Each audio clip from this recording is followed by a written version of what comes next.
Welcome to Solutions Rising. I'm Rachel Branch, and it is a joy to welcome Maynard Seider, Dr. Seider, a PhD, MCLA Professor Emeritus of Sociology. Dr. Seider is an author, and in that regard has participated in the workers' rights he cares about, which I feel sure he will share with us.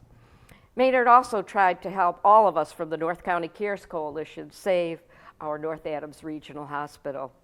I really look forward to our discussion today about the hospital and his perceptions and recollections on its closing on March 28, 2014. Good morning, and thank you for being my guest. Please tell us if you're, about your background, whatever you would like to share, Dr. Seider. Sure. Thank you, Rachel. It's a pleasure to be on your show. Thank you for having me. And it's good to be in North Adams, even if it is only virtual. With the pandemic, I haven't been there in over a year, and I really miss getting up to the North Berkshires, and particularly North Adams. Mm-hmm. I grew up in Connecticut. I grew up in a labor family. My father worked for the post office. He was a member of the clerks union in New Haven. My mother was a seamstress. She was a member of the International Ladies Garment Workers Union.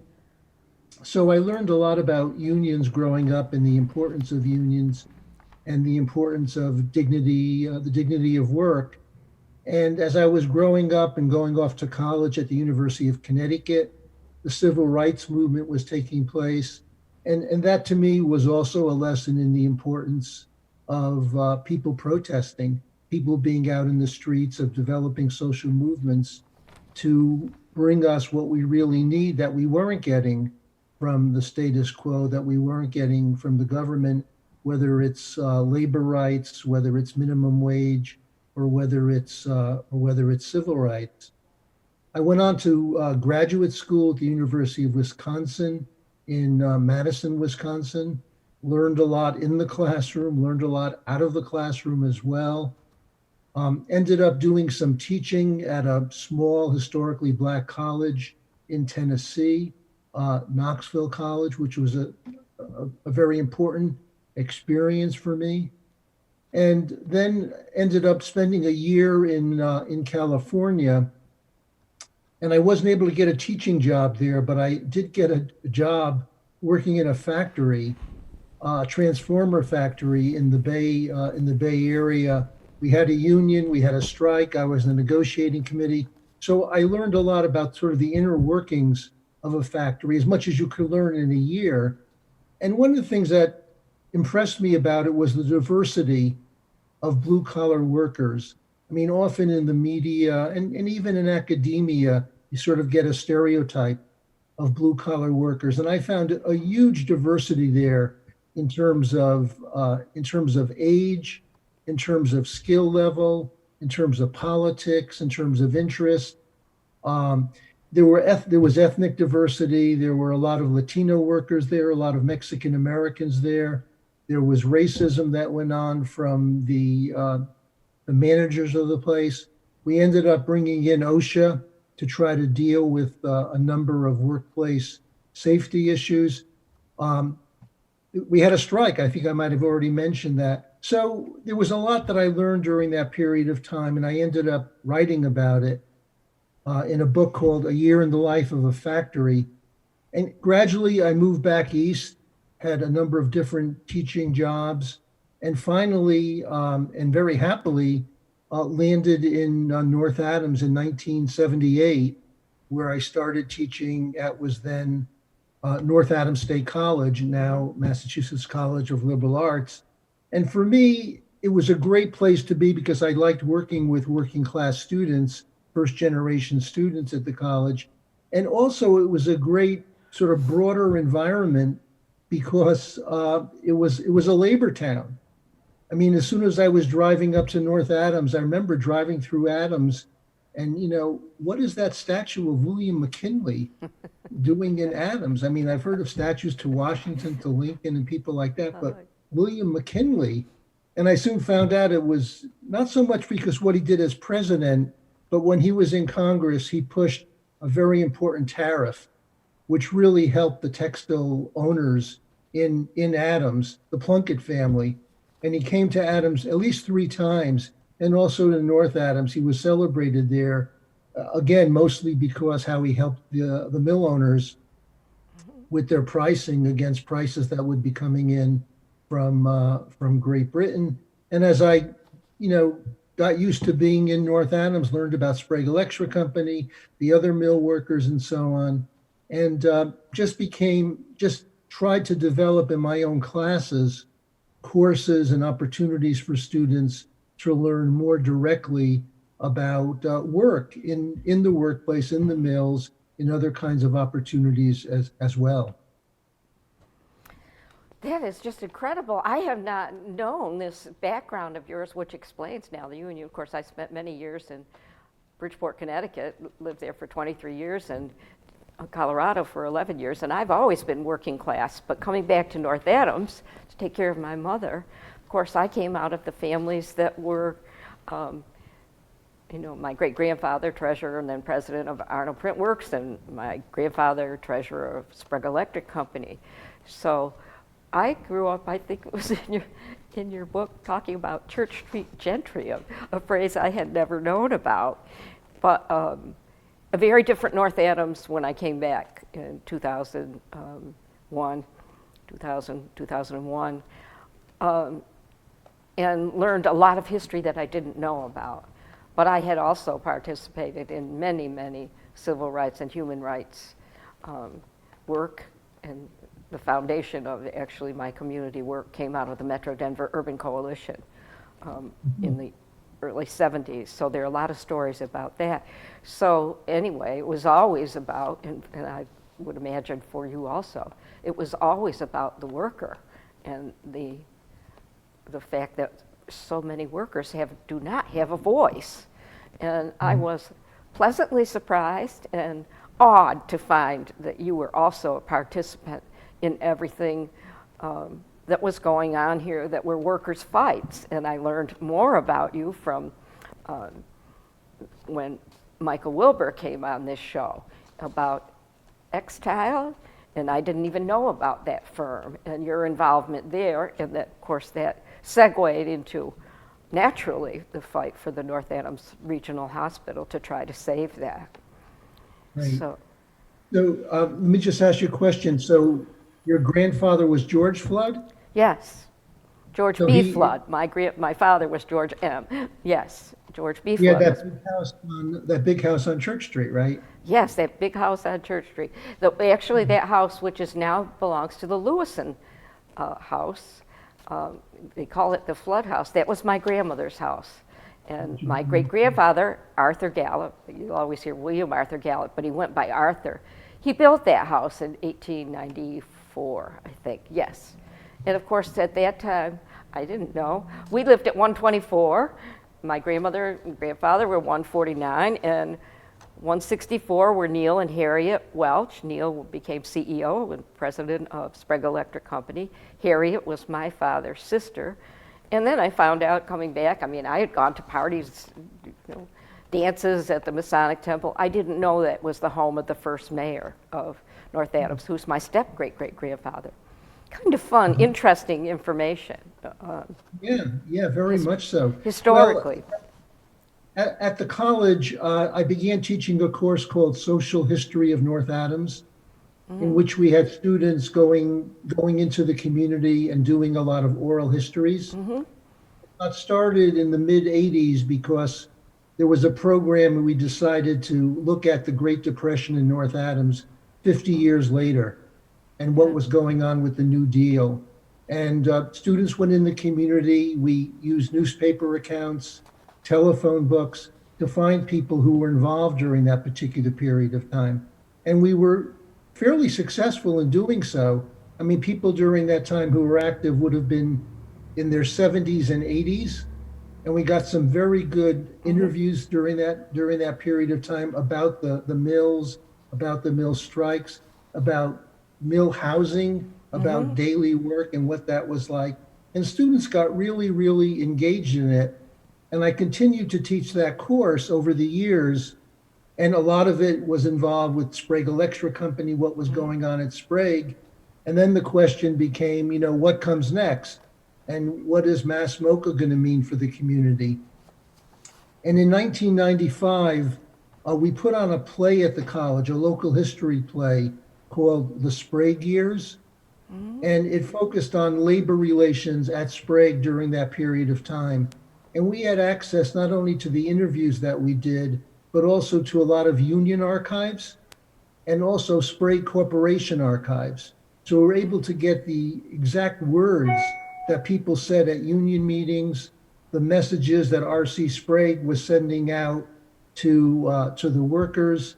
And we put on a play for about a week just before Thanksgiving in 1995. We must have had about 10 performances, and all the actors were volunteers from the community. Paul Marino played R.C. Sprague, and Paul's mom, who was wonderful, played Paul's mother. So they were able to practice at home, mother and son, and they did a fantastic job. We have video of it if you ever want to see it. Oh, I would love to. What was great about the play is we were able to bus in a lot of middle school and high school kids from the area to see the play. Oh, good. We actually had some performances like at 11 o'clock in the morning so they could see it, they could be bussed in. And it was kind of like they were in the audience watching people on stage who really were their parents and grandparents, because so many people worked at Sprague during during that period of time. And we had a talk back with the audience and a lot of good conversation. And I think it worked out really well. And you asked about Solidarity Forever before, and I know Mike Wilbur mentioned it. So, I mean, I helped to write the script and I was the producer, and I had a bit part as an actor in one of the strike scenes. And we did in fact sing Solidarity Forever. What the workers did, what we found out from Sprague, from the Sprague archives, is when in the 1970 strike that went on for 10 weeks at Sprague, they took a lot of famous songs like I've Been Working on the Railroad, On Top of Old Smoky, and so on, and they just changed the lyrics but kept the tune to something relating to Sprague. So we sang a lot of those songs, including Solidarity Forever. And then around 1985, around that same period of time, when it was clear that the mills were closing down, that Sprague was gone, we formed something called the Northern Berkshire Labor Coalition. And its first chairman was Mike O'Brien, who was head of one of the biggest unions at the hospital. So we brought in service workers, blue collar workers, some faculty from MCLA and also from Williams College. And we tried to do a lot of educational work. We connected with the Labor Center at UMass Amherst. We brought in people to do steward training. We did labor history at the college. And we did some strike support when that was the case. And I remember it was actually Mayor Barrett who called us about Extile. I didn't know about Extile either. He called us about Extile, said maybe they could use some support, some labor support. So we went down there, got to know Mike Wilbur and a lot of the other people who were working there, and tried to do as much support as we can. And then when the company, kind of like the hospital, though I guess the hospital gave 3 days notice, Extile gave no notice, it just closed. Workers' paychecks were bouncing, and the people at Extile began to organize. And some of the most important organizers were women working there, Val Rodriguez, Jean Brayman, and they organized, they marched. We tried to stop an auction, and people engaged in civil disobedience. There were 13 people arrested, including 10 who worked at Extile. They felt so strongly about what happened. And the goal was to try to stop the auction, because what people wanted to do was not to see those sewing machines leave town. If they stayed at the place, the workers might be able to buy them and start their own business, start their own worker-owned factory. So that was one of the goals that took place during that period of time. And that was one way that I met Mike Wilbur and the other people who worked there, along with a lot of the other people that we knew from Sprague Electric and also from the hospital, and And have made contact, stayed in contact with Mike O'Brien and the other nursing unions at the hospital as well.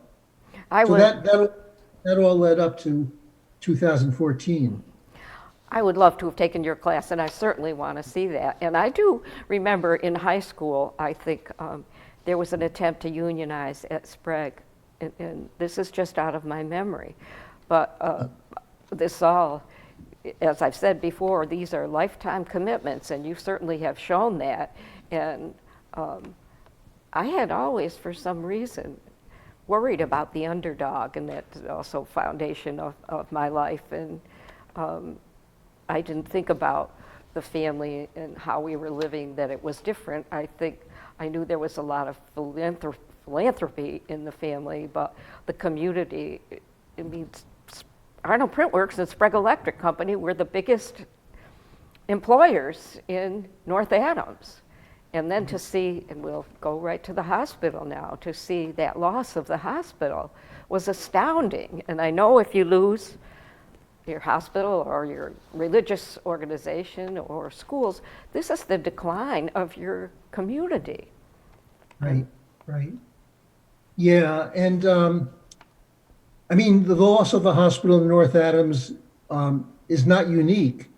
I mean, over the past 20 years or so, 170 rural hospitals have closed, and those have been in predominantly poor areas. Mm-hmm. People have a hard time with transportation. Sounds like North Adams, getting down to Pittsfield, and it's been part of I guess a political economic sort of change in this country, or acceleration in this country, in which the government begins to cut back on public services, they deregulate, they privatize, and more and more profits going in the private sector. It's the same thing that happened, with the banking crisis in 2007 and 2008. Mm-hmm. And so, just to give you one statistic, from 1975 to the present, the U.S. population has increased by 50%. That's 50% more people in the United States. And you would think, to keep up with that the number of hospital beds would have to increase as well. But in fact, it's been the opposite.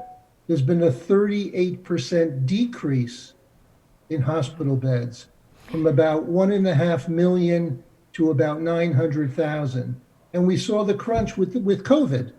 So you've got Governor Cuomo, talking about the need for hospital beds, but under his administration, hospital beds were lost in New York State. Excuse me. Go ahead. It's been a kind of economy that, unless those hospital beds are filled, we're not going to have surplus beds. It's like in Texas, we're not going to have surplus electricity. We'll just have enough, and then if it goes out, we're all in trouble. We saw the same thing with COVID as well. So it's been part of that same political economy trend, which we see hurting us in terms of healthcare, hurting us in terms of electricity, water, and so on. There just hasn't been that kind of support for the resources that people need, and just really a focus on private profits in utilities and also in hospitals, which is an important utility for all of us. I've said this with Dr. Donovan, this is systemic structural problems, and you could see the decline starting in the 50s and the 60s, and I call it urban removal. Look what happened in North Adams on one side of the street with all the vibrant stores and the small businesses and the local economy being so incredible. And I know in your fantastic book, the Gritty Berkshires, A People's History from the Hoosick Tunnel to Mass Mocha, how just stunning what has happened, not just to North Adams, but other manufacturing cities that are huge providers of working in dignity and livable. I think people in North Adams had livable wages. I know there was poverty here, but the poverty that's grown recently is horrific. So on the, to see then, and I will let you go on about the hospital, and you have supported all of us at North County Cares Coalition every year. And gosh, I'm truly grateful, even from your home now in Pennsylvania. I mean, I remember when they announced the hospital would close in 3 days, I got a phone call from Dick DeSati. I live in Philadelphia now, and it's like, it was hard to comprehend. I mean, how can you close a hospital, and how can you do it in 3 days? And, you know, Dick was talking about people were going to protest, people were going to be up at the hospital.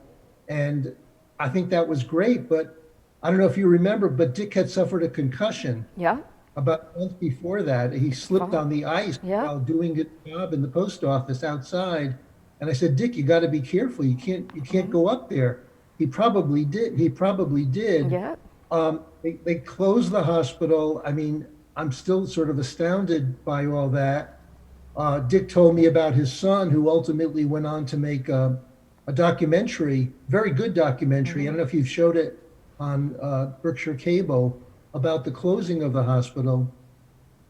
And I was, you know, really pleased to see the outpouring of support by not just the people who worked at the hospital, but people who lived in North Adams. I mean, it was such an important institution.